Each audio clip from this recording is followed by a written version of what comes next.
Hello all, welcome back to operating system course. So in the last class we had seen about critical section management and semaphores which comes under the synchronization.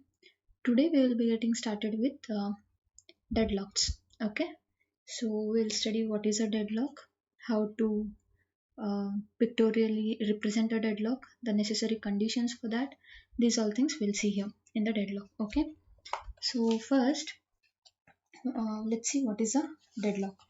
So we all know that the main task of the operating system is allocation of resources to the processes. So the resources such as your printer, scanner, RAM, cache, CPU. So these things comes under the resources, and these resources would be allocated to the process by your operating system so that the process can finish its execution. Okay.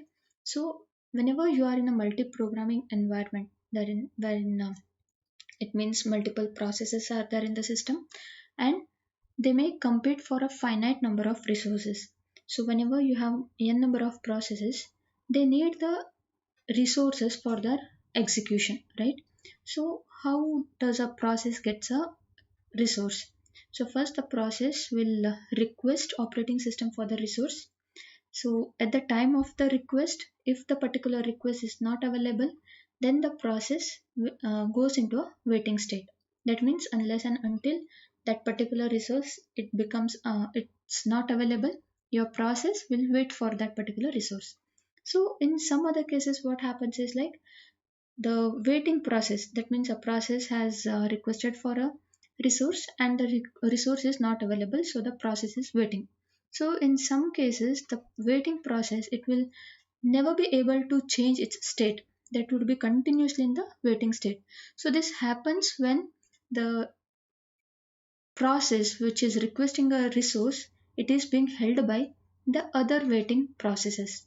So this situation we call it as a deadlock. So we'll take an example and we'll understand that. Okay. So say suppose we have two processes P1 and P2. Okay, we have two processes P1 and P2, and say suppose we have two resources R1 and R2. Now say both these process P1 and P2, it needs R1 and R2 for its completion of execution. That means P1, it needs resource R1 and R2 so that it can execute those instructions and it can uh, go out of the ready queue or it completes its execution. So the same thing for P2. Okay, and the cases P1 and P2 are running simultaneously. Say suppose your P1, it request R1. So I'll represent like this here. Let me draw here. So P1 and P2, these are our two processes and we have two resources R1 and we have R2. So we have two resources. Okay. So a process would be represented like in a circle and resource would be in a square. So these terminologies and all the representation. So we'll see that later. Okay. Now understand here your process P1, it requests R1 and suppose this one. Okay. Your process P1, it needs R1. So how does it request is like P1 makes a request to the operating system that it needs R1 and your operating system says that this resource R1 is free. So what it does, your operating system, it allocates this resource R1 to P1. So something like this. Okay, there is an arrow from R1 to P1. That means R1 is allocated to P1. Now say suppose P2, it requests for R2 from your operating system. So the operating system, it says your R2 is free and allocates R2 to this process P2. Fine. But what is the condition of P1 and P2? So we had assumed that P1 and P2, both of them need R1 and R2 for completion of their execution. Okay. So now your P1, what it does is like it requests R2. Okay. Now the arrow has been changed. It is from process to the resource. So previously it was from resource to the process. That means this resource R1 is actually allocated to P1. From P1 to R2, this arrow means P1 is requesting for R2.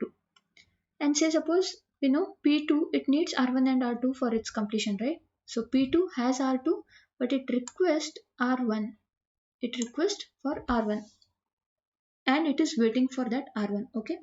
Now we are in a situation wherein P1 has a resource R1, but it needs R2, but R2 is with P2, right? Again, P2, it has R2, but it needs resource R1, but this resource is with. So we are in a situation where two processes, they have each resource, but they are waiting for the other resource which is being held by the different processes. So we are in a deadlock situation where one process has a resource but waiting for the other resource which is being used by or currently held by the next process or the second process. Okay, so this state we call it as a deadlock state or deadlock situation because both P1 and P2 cannot be executed. Why? Because P1 and P2 at the same time they require resource R1 and R2 for execution. So this situation we call it as a deadlock. So we say if processes are holding some resource and waiting for other resources which are being held by other processes, then those processes are in a deadlock situation or deadlock state. So next we will see the system model. So here we study how a process gets a resource and how it uses it. So first, whenever the process it needs a resource, it has to request. So the process will request for the resource from the operating system, and whenever that resource is free, operating system will allocate that resource to that particular process. But this request will not be granted immediately. Why? Because if a process P1, let me write here, if a process P1 is requesting resource R1, okay, so if the resource is free, then it can be allocated directly to P1. Say if the resource R1 is being used by some other process, then your process P1 has to wait unless and until that resource becomes available. Okay. So the next condition is use. That means once the resource is available, the process can use it. Say suppose R1 becomes free, then operating system, what it does, it allocates resource R1 to the process P1 so that P1 can make use of that resource. For example, if your resource is a printer, so P1 can use the printer for the printing purpose. The last one is release. That means the process has been, it has used the resource. Say for example, a process P1 has used the printer. Now it has to release it. It has finished its task, so it has to release it. Okay. Next, we will see the deadlock characterization. So this characterization is nothing but we'll look into the features that characterize the deadlocks. So first, we'll see about the necessary conditions. So there are four necessary conditions that should occur simultaneously for a deadlock situation to arise. So whenever we say there is a deadlock, that means these four conditions, that is mutual exclusion, hold and wait, no preemption and circular wait, these four conditions have to occur simultaneously so that we say a deadlock has been occurred. Okay. So first we'll see mutual exclusion. So here in the mutual exclusion, so at least one resource must be held in a non-shareable mode. That is only one process at a time can use the resource. If another process that requests the resource, the requesting process must be delayed until the resource has been released. That means we have P1, again I'll take the same example. It needs resource R1 for its execution. Okay, so P1 should be allowed to use resource R1 only when the resource is free. Say suppose R1, that resource is being used by some other resource P2, then unless and until P2 releases that particular resource R1, you cannot allocate that to P1. So once this resource becomes free, then only you can allocate that particular resource to a process. The next is hold and wait. So it means a process must be holding at least one resource and waiting to acquire additional resources that are currently being held by other processes. So it means, say suppose, so P1 is assigned, or it has been, resource R1 has been allocated to P1. That means your P1 resource, P1 process has the resource R1, but P1 is still waiting for some other resource, say R2, which is being held by another process. So this situation should occur. That means a process, it has to hold at least one resource. In our case, P1 is holding resource R1, but it is waiting it is waiting for the resource R2, which is being currently held by your P2. Okay. Then next one is no preemption. That means you cannot, forcefully take the resources from a process. So a process, when it has finished its execution, it will voluntarily release the resource. Okay. Preemption means forcefully taking, right? So that cannot happen here. So resources that cannot be preempted. Okay, resources cannot be resources cannot be forcefully taken back from a process, and it cannot be given to another process. It has to voluntarily, process has to voluntarily release the resource. The last one is circular wait. So this circular wait means there should exist multiple processes in the system such that one process is waiting for the resource which is being held by the next process, so that this cycle continues till the last process is waiting for the resource which is being held by the first process. That means, say suppose we have, I'll write here, P1 is waiting for the resource which is being held by P2. P2 is waiting for the resource which is being held by P3, and P3 is waiting for the resource which is being held by P1. So this is circular wait. Okay. So these are the necessary four conditions for the deadlock to occur. So whenever these four conditions they occur simultaneously, then we say that the processes are in a deadlock situation. Next we'll see about the resource allocation graph. So these deadlocks can be described more precisely with a directed graph, and that directed graph we call it as a resource allocation graph. So in this resource allocation graph, there are some things we need to know in this diagram or in this graph. Okay. So the directed graph, it consists of set of vertices and set of edges. So set of vertices is denoted by V and set of edges is denoted by E. Okay. So the set of vertices is partitioned into again two types of nodes. The vertices are partitioned into two types. One is P, another one is R. So P is nothing but the set of processes that are in the system, and R is nothing but set of resource type that are in the system. Okay. So understand here. So resource allocation graph is a directed graph which is used to describe a deadlock. It contains set of vertices V and set of edges E. V set of vertices V, it again has two types of nodes, process and the resources. Then we say that okay, let me draw here. Say suppose we have a process P1, and say suppose we have resource R1 and resource R2. Okay. So these are your vertices. Okay. Vertices wherein we have P and R. P means the process, active process in the system. R means the resources available in the system. So these are the vertices. Now we will talk about the edges, directed edges. Okay. A directed edge from process Pi to resource type Rj is denoted by like this, from process to the resource. Okay. So this particular thing, Pi to Rj, this edge we call it as a request edge. That means a process is it has requested for the resource type. Okay. So suppose like this one, P1, suppose say Pi is nothing but we'll consider P1, and Rj is nothing but we'll consider this R1. So whenever you write P1 to R1, this always means P1 is requesting for R1. Okay, P1 is requesting for R1. It is requesting, right? So this edge we call it as a request edge, and you have to denote something like this.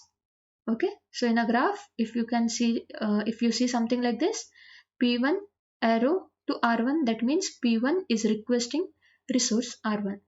Then a directed edge from the resource type Rj to process Pi. That means, again we'll take the same example.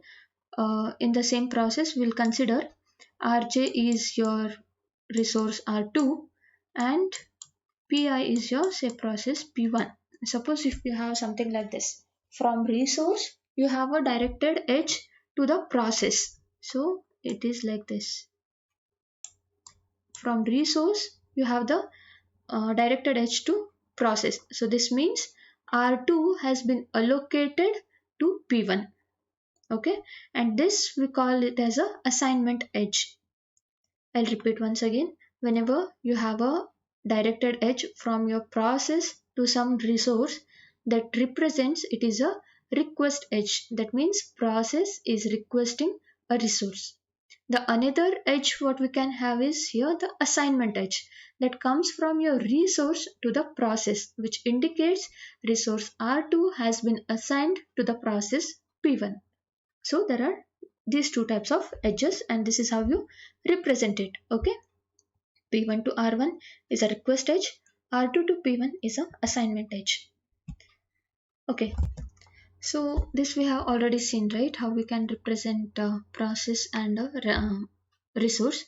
So basically a process would be represented with a circle. In the circle you will have the process name P1, P2, something like this, and resource type would be represented in a rectangle. So like this one, R1, R2, something like this. Say suppose now your resource type, if it has multiple instances, that time you have to represent those instances as a dot within the circle. Say suppose your system has two CPUs. Okay, so your resource type here is CPU, but you have two CPUs, right? So those two instances you have to represent as a dot within the rectangle. Say suppose like this. So you should have a rectangle, then two dots. Above that, write the resource name. Say resource is your CPU here, and this CPU has two instances. Or you can also write, if suppose a resource has only one instance, you can write like this. Only one dot within the rectangle and the resource name above it. Say suppose your system has 5 printers, then you can represent the printer as R2 and 5 dots within the rectangle. Okay. Now, whenever you have multiple instances of that resource type, then there is a slight different way how we represent the request edge and the assignment edge. So basically, what is a request edge? That is a process request for a resource, right? So whenever, say suppose now P1, it needs R2, resource R2, okay? Then how can it make a request is like, you can directly have this line coming from P1, this arrow coming from P1 and pointing to the rectangle of that particular resource. That means P1, it needs the resource R2, or P1 is requesting resource R2, but it is not saying which instance, okay? Just P1, the process, it needs resource R2. That's why you have to have a arrow like this. That is, a request edge points to only the rectangle Rj. Rj is nothing but your resource. Say suppose the assignment edge, how you have to represent is like, say suppose here also we have, consider we have two instances of resource R3. Now a instance of resource R3 has been assigned to P1. So in this case, what we have to do is like, from this dot is there, right? So you have to have a directed edge like this. That means how we represent it is like, from that dot to the directed edge to that particular process. It means one instance of R3 has been allocated to P1. The another instance of R3 is still free, and another process like P2 can use it if it requests. Okay. So if we have multiple instances of the same resource type, then how you have to represent request edge and the assignment edges from P1 to the rectangle directly pointing the directed edge. This is your request edge. Assignment edge is from the dot to the process. Okay. We'll now consider an example. Okay. So here you have a graph, right? This is resource allocation graph. Okay. So you have process P1, P2 and P3. So we'll whatever we have discussed till now, we will check or we will see how to represent it. Okay. So first you identify the vertices. Vertices will have your processes and the resources, right? So first identify the set of process and the set of resource. So how many process you have? 3, right? P1, P2 and P3. You represent like this. P, it has a set of P, it has P1, P2 and P3. Then how many resources you have? We are only talking about resources, okay? Resource types, not the instances. So the active resources in the system are R1, R3, R2, R4. So you can represent like this one, R1, R2, R3, R4. Now as we are done with the vertices V, now we will find out the edges. How many edges are present and from where to where, okay? So first edge is from P1 to R1. This is one edge. Then you have P2 to R3, okay? Then you have the edge from R1 to P2, then R3 to P3, then you have the edge from R2 to P2 and another edge from R2 to P1. So you have a resource type R4 here, but you are not using it. There is no edge from any of the process, right? So basically, how many edges we have? 1, 2, 3, 4, 5, 6. We should be having 5 edges, 6, right? 1, 2, yeah, 6 edges. Check whether you have that. Yeah, you have represented the edges like this one. From which process to which resource, or from which resource to which process the edge is present. You have to write something like this. The next one, we will talk about the resource instances, right? How many we have? 4 resource type, right? R1, R2, R3 and R4. Now check how many dots are there. That means how many instances are there for that particular resource. So R1 has 1 dot within this rectangle, right? That means R1, it has 1 instance of its type. Okay. Then we'll check for R2. There are 2 dots. That means 2 instances of resource type R2 are present in the system. Then R3, we have 1 dot. That means 1 instance of resource type R3 is present. Then there are 3 dots for R4. That means 3 instances of resource type R4 are present in our system. Okay. Next, we'll see the process state. Like which process is waiting for which resource, or which resource has been allocated to which process. We'll see that. We'll start from process P1. Okay.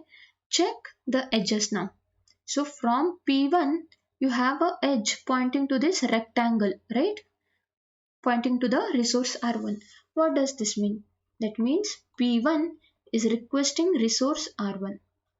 Okay, this is your request edge.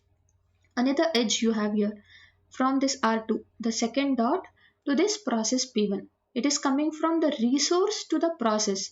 That means resource R2, or 1 instance of resource R2 has been allocated to process P1.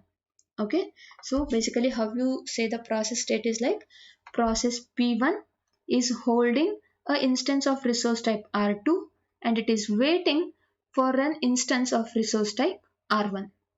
This is how you have to mention the process state. We'll now consider process P2. So just check from P2 how many outgoing arrows are there. P2 we have 1 outgoing arrow, right? To R3. That means P2 is waiting for the resource type R3. It has 2 incoming edges from the R2 and R1. So these are assignment edges. That means P2 is having 1 instance of R1 and 1 instance of R2. Now how you say the process state of P2 is like process P2 is holding 1 instance of R1, 1 instance of R2 and it is waiting for one instance of R3, or it is basically waiting for resource R3. Okay. Now let us check for P3. So it is not requesting any resources. There is no outgoing edge from this P3. So it is only having one edge from R3. From R3 to you have a edge to P3. That means P3, process P3 is holding an instance of R3, or P3 has been, R3 has been allocated to P3. So this is how you have to read this resource allocation graph. Next, we'll see whether in the same graph do we have a deadlock or not. Okay, so check whether we have a deadlock. That means one process, it is having one resource, but it is waiting for another resource which is being held by another process, right? So you have to check. Basically, whenever a resource allocation graph is given to you, you have to check for the cycles. That means whether the graph is forming any cycle or not from these edges. Say suppose you have this edge, right? So check the arrow marks, like from where it is going and where it is coming. Does it form any cycles or not? So in this resource allocation graph, you do not have any cycle. Okay. If there is, so suppose in your resource allocation graph, if you do not find any cycles, okay, cycle is nothing but, say suppose if you have something like this, I'll represent the same thing here. R1, you have P1, then you have P2, and you have R2. Say only one instance is there. Okay.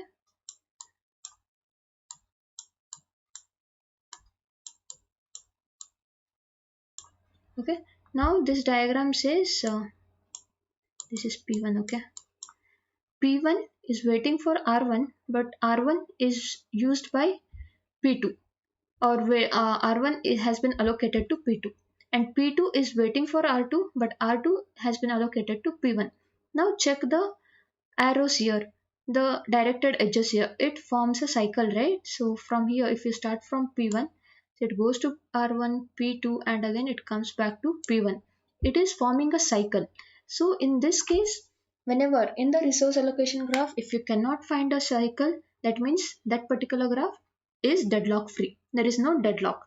But if you have cycle in your resource allocation graph, it means that the graph might contain, or it may there may exist a deadlock. It is not necessary always that if there is a cycle in the resource allocation graph, then you have a deadlock. No, if you have a cycle in your graph, it says that it might, that particular resource allocation graph, it might have a deadlock.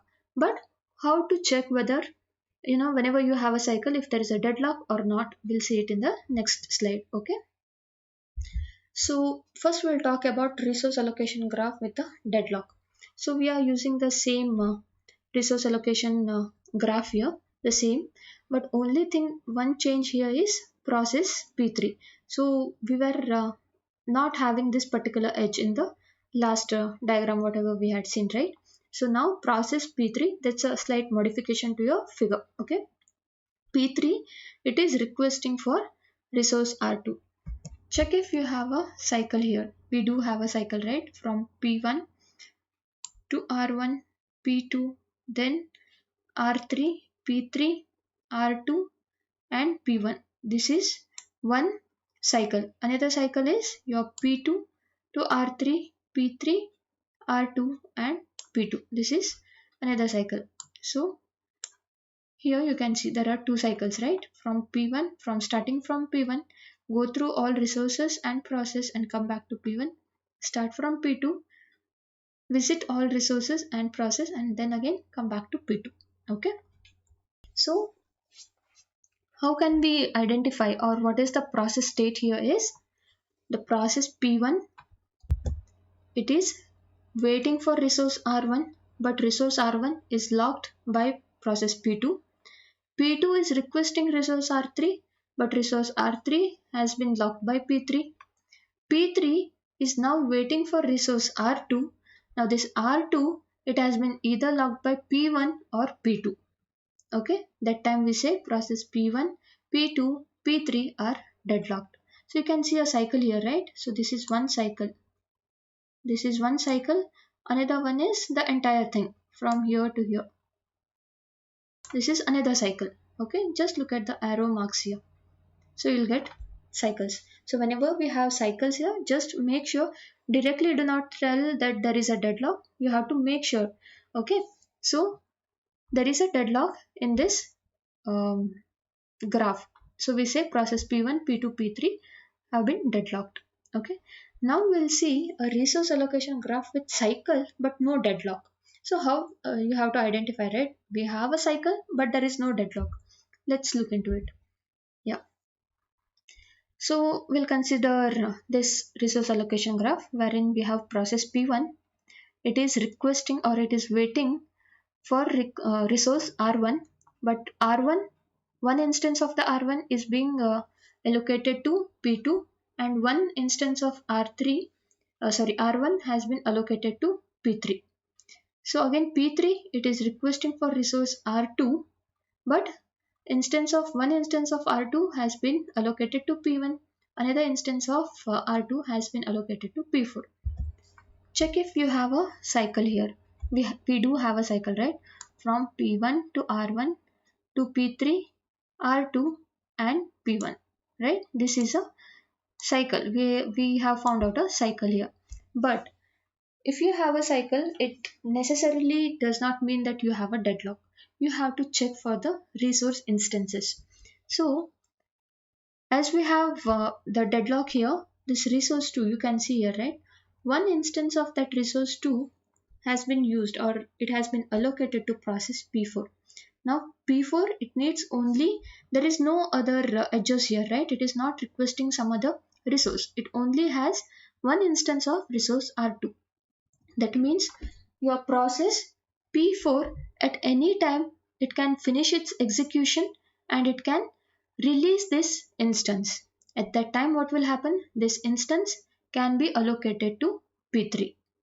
So this is how you have to identify whether the resource allocation graph has a cycle or not. If the cycle is present, then you have to check for the resource instances, whether the process is having or allocated to only one instance. Okay, so by looking into the graph and checking into the resource type, you can say whether there is a deadlock or not. Okay, that's it for today. We'll conclude our session. Thank you.